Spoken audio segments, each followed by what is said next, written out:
ये है G N wagon custom. तो दोनों का कंपैरिजन हमने आज किया है और देखते हैं क्या सीन है इसका।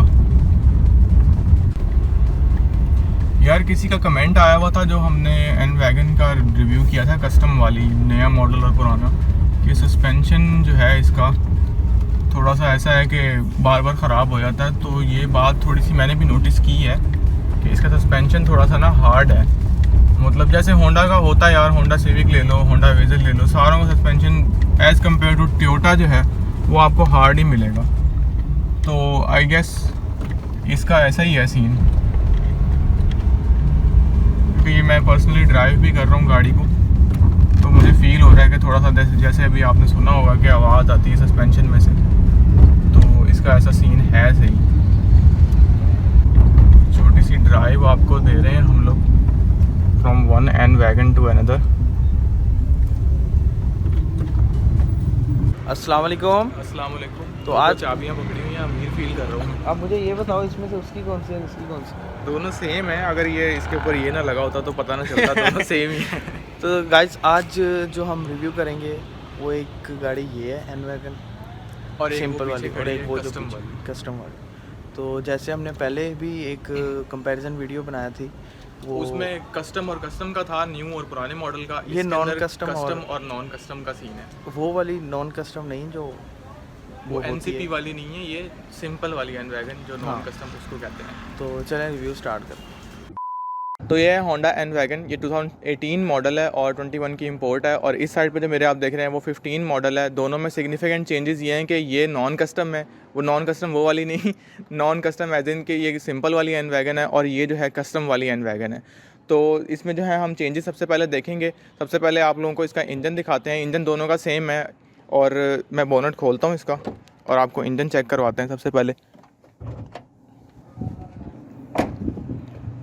तो 660 सीसी इसका इंजन होता है और अर्थ ट्रिम टेक्नोलॉजी के साथ होता है, जैसे यहाँ पे मेंशन भी है। थोड़ा सा डस्टी है लेकिन आपको इंजन बे दिखा दिया, क्योंकि अक्सर आप लोग कह रहे होते हैं कि इंजन नहीं हम लोग दिखाते। तो अब एक्सटीरियर की तरफ आते हैं। सबसे पहले तो आप इसकी स्क्रीन पर देखें, यहाँ पर आपको रडार मिलेगा। इसके अंदर ऑटो ब्रेकिंग और इस तरह के फीचर्स हैं जिसके लिए यहाँ पर रडार इन्होंने दिया हुआ है। और अगर हम इसके हुड का डिज़ाइन देखें तो बिल्कुल सिमिलर है उस वाले से, सेम है बिल्कुल हुड। और अगर नीचे जो हम आएंगे, इसकी ग्रिल के अंदर मेन चेंजेस हैं। यहाँ पर आपको क्रोम की पट्टी मिल रही है, दूसरी वाली में आपको वो नहीं मिलेगी। और ये जो इसकी पट्टी है ना, ये जो आप इसकी ग्रिल कह लें, वो इसके 2016 या 17 से चेंज हो गई थी। ये वाली आनी शुरू हो गई थी। ये 18 मॉडल है तो इसमें आगे यही कंटिन्यू हो रही है। यहाँ पर इसकी जो है बॉडी कलर के साथ इन्होंने ये इसकी पट्टी दे दी है और सेंटर में होंडा का लोगो है। नीचे का जो डिज़ाइन है वो तकरीबन सिमिलर है हॉरिजॉन्टल लाइंस के साथ। जो चेंजेस हैं वो इसकी और नीचे अगर आएँ तो यहाँ पर ये क्रोम की जो पट्टी है वो दूसरी कस्टम वाली में नहीं आती, इसके अंदर आती है। और एक सिग्निफिकेंट चेंज जो सबसे ज़्यादा है वो यहाँ पर आपको मिसिंग लग रही है फॉग लाइट्स, वो दूसरी में आएंगी, इसके अंदर नहीं आती फॉग लाइट्स। और बाकी चीज़ें जो हैं वो तकरीबन सिमिलर ही हैं। मेन अगर आगे हम चलें मज़ीद तो चेंजेस इसकी हेडलाइट्स के अंदर हैं। यहाँ पर अगर आप देखें तो ये पट्टी जो है इसकी पार्किंग लाइट की है। दूसरी कस्टम के अंदर जो है वो एक पट्टी नीचे आ रही होती है बिल्कुल, वो आपको क्लिप में आगे दिखा दूंगा इसके अंदर। और अगर हेडलाइट्स को देखें तो इसके अंदर टोटली हैलोजन बल्ब्स हैं, high beam, low beam, even indicators इसके। और इसकी जो डी आर एल्स तो नहीं, ये पार्किंग लाइट्स होती हैं, ये भी हैलोजन के साथ ही हैं। उसमें सारी एलईडी लाइट्स आती हैं और प्रोजेक्शन हेडलैम्प्स हैं। और एक और चेंज जो यहाँ पर आपको साइड पे मिलेगा, साइड प्रोफाइल की तरफ, वो यहाँ पर आपको फेंडर की ये लाइट मिलेगी। इसके अंदर ये फेंडर लाइट्स है क्योंकि इसके जो साइड व्यू मिरर है उसके अंदर यहाँ पर एलईडी लाइट नहीं आती, वो कस्टम वाली के अंदर यहाँ पर लाइट आती है। साइड पे अगर बात कर ही रहे हैं तो यहाँ पर हम इसके व्हील्स को देख लेते हैं। तो इसके अंदर व्हील कप्स आते हैं, 14 का साइज़ है। अगर आप रेकमेंडेड साइज़ पूछें तो 165/65 इसका जो है टायर साइज़ होता है। और दूसरी वाली के अंदर आपको अलॉय व्हील्स मिलते हैं। अगर नीचे अगर आप देखें साइड प्रोफाइल में तो यहाँ पर आपको साइड स्कर्ट्स नज़र आएंगी, दूसरी वाली के अंदर साइड स्कर्ट्स आती हैं। ऊपर का डिज़ाइन तकरीबन सिमिलर है, कीलेस एंट्री का वही बटन यहाँ पर भी है, एयर प्रेस भी दिए हुए हैं इसमें। इवन इसके डोर्स का डिज़ाइन भी तकरीबन सिमिलर ही है। अगर हम मज़ीद बैक की तरफ चलें तो इसकी लाइट्स का डिज़ाइन जो है वो थोड़ा सा चेंज है। इसमें यहाँ पर सिर्फ़ और सिर्फ ये एलईडी लाइट्स आती हैं। और अगर हम दूसरी वाली में देखें तो वहाँ पर आपको ये जो लाइट है, ये वाली, ये एक कर्व जो है ये इसके अंदर कस्टम वाली के अंदर ही आता है, ये सिंपल वाली के अंदर नहीं आता। और अगर हम इसकी लाइट्स की बात कर रहे हैं तो यहाँ पर ऊपर आपको हेलोजन के साथ इंडिकेटर्स मिलते हैं, नीचे एलईडी लाइट्स हैं बैक पर, ब्रेक वाली और जो हेलोजन बल्ब के साथ इसकी रिवर्स लाइट है। मज़ीद अगर हम ऊपर की तरफ देखें तो यहाँ पर आपको स्पॉइलर मिसिंग लगेगा, वो सिर्फ कस्टम वाली के अंदर आता है। और रूफ ये जो हाई माउंट लैंप है ये इसके अंदर भी है, उसके अंदर भी है, उसमें स्पॉइलर में है, इसके अंदर इन्होंने रूफ़ के अंदर दे दिया है। और शावर भी इसके अंदर है, तो वो एक अच्छी चीज़ है कि ये मिसिंग इन्होंने नहीं रखा। और बैक वाइपर है। नीचे अगर यहाँ पर देखें तो ये जो चीज़ है, ये वाला पूरा एक पट्टी, वो उसके अंदर क्रोम में है, तो इसके अंदर सिंपल है। और एक जो मैंने चेंज देखी है वो होंडा के लोगों के बैकग्राउंड में अगर आप देखें तो उसमें ब्लैक कलर है, इसके अंदर ब्लैक नहीं है, इसमें बॉडी कलर के साथ है, वो आपको अली दिखा रहा होगा। कीलेस एंट्री का बटन यहाँ पर भी है ताकि आप यहाँ से भी ओपन कर सकें। और अगर हम नीचे चलें तो बम्पर का डिज़ाइन भी थोड़ा सा डिफरेंट है। यहाँ पर बिल्कुल फ्लैट बम्पर है 2 रिफ्लेक्टर्स के साथ। उसके अंदर आपको न्यूअर मॉडल्स के अंदर क्रोम भी मिलता है और वैसे जो है रिफ्लेक्टर्स के साथ एक ब्लैक पट्टी आपको मिल रही है। तो ये था इसका एक्सटीरियर से। और अब हम देखते हैं इंटीरियर के अंदर क्या क्या ऑप्शन हैं। इस गाड़ी में थोड़े से ज़्यादा ऑप्शन हैं पिछले वाले रिव्यू से। अगर आपने इसका रिव्यू देखना है तो वो आपको ऊपर लिंक चल रहा होगा, वहाँ से देख सकते हैं। अब चलते हैं इंटीरियर की तरफ और देखते हैं क्या सीन है। तो अब चलते हैं गाड़ी के इंटीरियर की तरफ। और इंटीरियर में जाने से पहले हमेशा आपको मैं की दिखाता हूँ, की दोनों गाड़ियों की मैं आपको दिखा देता हूँ कि एक में फ्रंट है और एक में बैक है। तो दोनों की बिल्कुल सिमिलर की है, कोई डिफरेंस नहीं है, दोनों आप देख सकते हैं सेम है, कोई आपको सिग्निफिकेंट डिफरेंस नज़र नहीं आएगा। और इंटीरियर की तरफ चलते हैं। यहाँ पर आप देख सकते हैं कीलेस एंट्री का बटन है, इसको मैंने प्रेस किया तो गाड़ी में ऑटो रिट्रैक्टेबल मिरर्स नहीं है। तो अंदर चलते हैं। और सबसे पहली चीज़ जो आप देखेंगे कि इंटीरियर तकरीबन सेम है, बस कलर का डिफरेंस है। जो कस्टम वाली है उसके अंदर ब्लैक ऑन ब्लैक इंटीरियर आता है, ठीक है। इसके अंदर जो है वो आपको वाइटिश सा इंटीरियर मिल रहा है और ये ब्राउन की जो है ट्रिम है। और अगर हम इसके मिरर्स का देखें तो यहाँ पर फुल ऑटो जो है वो सिर्फ और सिर्फ इसकी ड्राइवर साइड की ही है, उसमें भी ऐसे ही था, बाकी जो है वो सेमी ऑटो है। लॉक वैसे का वैसा ही है और रिट्रैक्टेबल मिरर्स की जो है वो यहाँ पर सेटिंग सारी वैसे की वैसी ही है। अंदर चलते हैं और सबसे पहले मैं गाड़ी स्टार्ट करता हूँ और आपको जो मैंने पिछली गाड़ी में एक चीज़ चेक करवाई थी वो इसमें चेक करते हैं कि ये रेव लिमिटर या फिर इंजन कट ऑफ जो लोग कहते हैं वो है कि नहीं।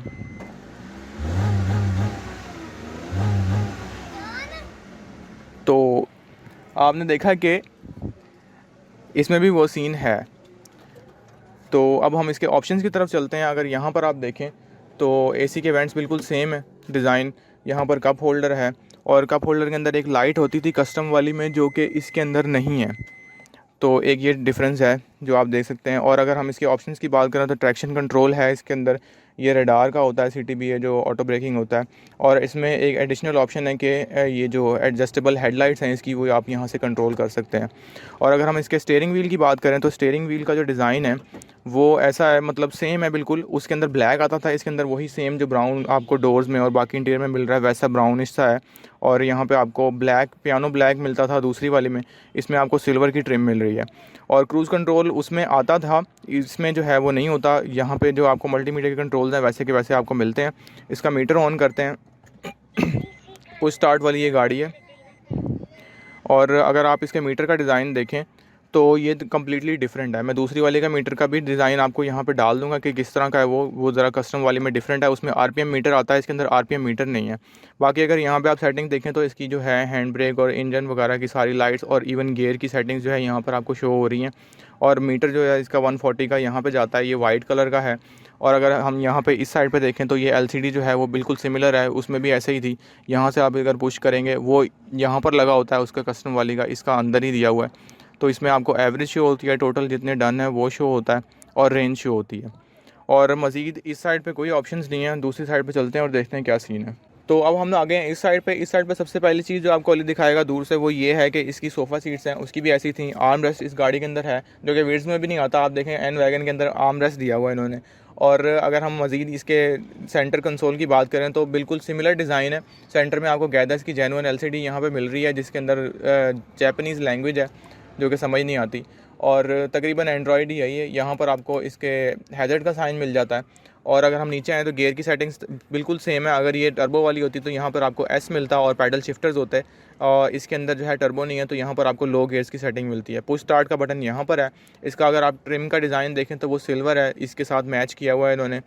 और इसका क्लाइमेट कंट्रोल जो है वो ऑटो होता है, तो आप ऑटो का बटन प्रेस करेंगे तो ऑटोमेटिकली टेम्परेचर वगैरह इसके उसके हिसाब से सेट हो जाएगा। नीचे अगर आएँ तो यहाँ पर आपको कप होल्डर के साथ एक यहाँ पे मैक्स 3 kg लिखा हुआ है, तो ट्रे मिल जाती है जिसमें आप अपना फूड वगैरह रख के इंजॉय कर सकते हैं। तो जापानीज़ इन चीज़ों का बड़ा ख्याल रखते हैं। और अगर नीचे आए तो इसमें एक एडिशनल फीचर जो कि मुझे अच्छा लगा वो ये है कि इसकी ड्राइवर साइड और पैसेंजर साइड दोनों की जो है हीटेड सीट्स हैं। हाई लो का बटन आप देख रहे हैं, यहाँ पे प्रेस करके इसकी लाइट जल रही है तो आप वो सेट कर सकते हैं। इवन यहाँ पे आपको एक पावर आउटलेट मिल रही है। और अगर मज़ीद नीचे चलें तो इसकी LCD के साथ एक USB पोर्ट है और आपको 2 चार्जिंग पोर्ट्स 2.5 एम्पेयर की यहाँ पे आपको मिल रही हैं। और नीचे जो है यहाँ पे सामान रखने की जगह है। दूसरी वाली एनवैगन के अंदर यहाँ पर एक कंपार्टमेंट होता था जिसको हम यूँ ओपन करते थे, वो इसके अंदर नहीं है। इसमें सिंपल यहाँ पे आपको जगह देखने को मिल रही है। इस साइड पे देखें तो आपको यहाँ पे आई थिंक 3 kgs पे लिखा हुआ है, तो यहाँ पे आपको शॉपर वगैरह हैंग करने का, शॉपिंग बैग्स, यहाँ पे एक चीज़ इन्होंने दी हुई है। डैशबोर्ड का डिज़ाइन देखें तो ऊपर एक ट्रे है और यहाँ पे थोड़ा सा स्लोप बना हुआ है कि सेल फ़ोन वगैरह रखें तो वो ड्राइव के दौरान गिरेगा नहीं। नीचे अगर देखें तो ग्लव कंपार्टमेंट काफ़ी डिसेंट साइज़ का एक छोटी गाड़ी के लिहाज से, और कप होल्डर यहाँ पर भी है। अगर हम इसके सेफ्टी फीचर्स की बात करें तो एयर बैग इस गाड़ी में थोड़े ज़्यादा हैं। यहाँ पर आप देख सकते हैं कि पैसेंजर का भी है, ड्राइवर का भी है, इवन कर्टन एयर बैग्स भी हैं और सीट के अंदर भी एयर बैग्स हैं, तो काफ़ी अच्छी चीज़ है। और बैक पे पिलर्स जो हैं वो सी पिलर्स के अंदर भी है, तो काफ़ी अच्छी चीज़ है। अगर हम ऊपर देखें तो यहाँ पर इसके वैनिटी मिरर के साथ इसका सन वाइज़र है, दोनों साइड पे है, वो यहाँ पर भी है और यहाँ पर भी है। सेंटर में जो लाइट है वो हेलोजन बल्ब के साथ इसकी है। और अगर हम इसके बैक व्यू मिरर का डिज़ाइन देखें तो यहाँ पर आपको 2 वार्निंग शो हो रही हैं जो कि अभी लिट नहीं है, मतलब अगर इसकी लाइट जलती तो वो नज़र आती कि पैसेंजर और ड्राइवर की जो सीट बेल्ट्स हैं वो यहाँ पर शो हो रही हैं। और इसके अंदर कोई ऑटो डिमिंग वगैरह का फ़ीचर नहीं है। आगे से काफ़ी चीज़ें हो गई हैं, अब चलते हैं बैक साइड पर और देखते हैं क्या सीन है। तो अब हम आ गए हैं बैक सीट्स की तरफ, और बैक सीट पे सबसे पहले आपको मैं लेग रूम दिखाता हूँ। ये सीट फुल पीछे है, इसको हम एडजस्ट भी कर सकते हैं। यहाँ से आप लीवर ऊपर करेंगे तो आप आगे और पीछे करके, अगर आपने सामान ज़्यादा रखना है बैक साइड पे तो वो उसके लिए आपको स्पेस थोड़ी मिल जाएगी। तो लेग रूम अगर आप नॉर्मली देखें तो काफ़ी ज़्यादा, आप देख सकते हैं कि जितनी मर्जी हाइट का बंदा बैठा हो यहाँ पर उसकी टांगे जो हैं वो ये नी यहाँ पर टच नहीं होगी कभी भी। और अगर हाइट की बात करें तो वैसे ही ये इसका डिज़ाइन ऐसा है कि यहाँ पर हाइट भी आपको काफ़ी मिल जाती है। ऊपर यहाँ पे देखें तो यहाँ पर ये हैंडल्स हैं, हैंग करने की कोई जगह नहीं है। सेंटर में एक चीज़ मिसिंग है, अगर इस गाड़ी के अंदर जैसे फ्रंट पे एक यहाँ पर आर्म रेस्ट अगर बैक पे होता तो ये गाड़ी कंप्लीट थी मेरे हिसाब से, और इसके अंदर कोई ऑप्शन नहीं है। यहाँ पर अगर आपको अली आगे आके दिखाए तो ये जो आपको पुल करने के ये बने हुए हैं, इसको अगर हम पुल करेंगे तो ये सीट्स जो हैं नीचे हो जाएंगी और पीछे के लिए लगेज मनूवर करके आप सिंगल फ्लोरिंग कर सकते हैं। अब चलते हैं बैग्स की तरफ और देखते हैं कि इसकी बूट स्पेस कितनी है। तो बैक की तरफ मैं यहाँ पर आ गया हूँ, और यहाँ पे आपको एक चीज़ मैंने मेंशन करनी थी कि ये आप देखेंगे यहाँ पे तो ये 3 डॉट्स यहाँ पे बने हुए हैं जो कि दूसरी गाड़ी के अंदर भी हैं ऐसे ही। तो ये एक तरह से आपको निशानी मिल जाती है कि इसका लैच किस जगह पर है। तो यहाँ से आप इसको पुल करेंगे और ये गाड़ी जो है वो ओपन हो जाएगी। बूट स्पेस इसकी बहुत कम है एक तरह से, अगर मैं देखूं तो यहाँ पर सिंपल जो है 2-3 ब्रीफ केस आप रख सकते हैं छोटे साइज़ के, और ज़्यादा रखना हो तो वैसे मैंने जैसे आपको बताया कि ये सीट्स जो हैं वो आप नीचे करके इसको कर सकते हैं। ये जो लीवर है आपको, अगर इसको पुल करके आप सीट्स को आगे या पीछे कर सकते हैं। अब अगर आप देखें तो बूट स्पेस आपको काफ़ी ज़्यादा नज़र आएगी, सीट्स अगर पीछे कर लें तो काफ़ी स्पेस है। और नीचे इसके अंदर स्पेयर व्हील नहीं आता, तो यहाँ पर सिंपल जो है आप देख सकते हैं कि यहाँ पे भी जगह काफ़ी है जो टूल्स वगैरह आप रख सकते हैं। मज़ीद इस गाड़ी के अंदर कुछ नहीं है। अगर हम इसकी प्राइस की बात करें तो प्राइस मैं नीचे मेंशन कर दूंगा, और एज़ यूजुअल ये हमने काज़मी मोटर से उठाई है गाड़ी, तो ये फॉर सेल भी है। तो इसकी प्राइस और डिमांड और सारी डिटेल्स हैं वो नीचे मेंशन हो रही होंगी, वहाँ पे आप देख सकते हैं। और इस रिव्यू को यहीं ख़त्म करते हैं। अल्लाह हाफ़िज़।